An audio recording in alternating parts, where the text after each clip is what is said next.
านั้นที่เซ็นให้กันก่อนจากลา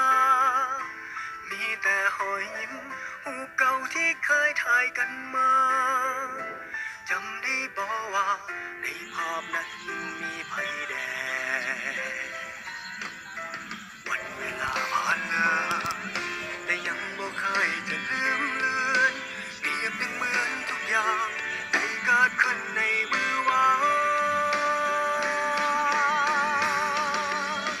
ขอเสียงทุกคนที่คิดบ่เจ็บฝังใจ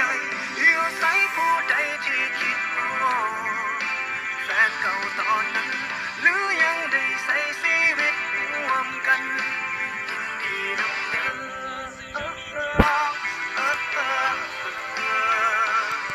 คิดฮอดกินซอขาวสาวเปียกผมห้องเฮียนบ่มีพัดลมก็ยังตั้งใจศึกษา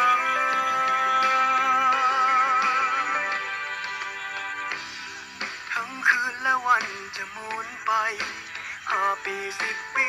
พันคืนหมื่นวันนับจากนี้ภาพเก่าเหล่านั้นมันจำฝังใจบอกเคยลืมติดอยู่ภายในสิ่งดีๆชีวิตมอบมา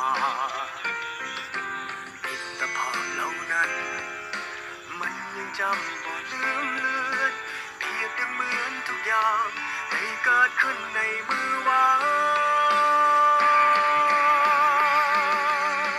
ขอเสียงทุกคนที่คิดบ่เจ็บฝังใจเดียวใส่ผู้ใดที่คิดแฟนเก่าตอนนั้นหรือยังได้ใส่ชีวิตร่วมกัน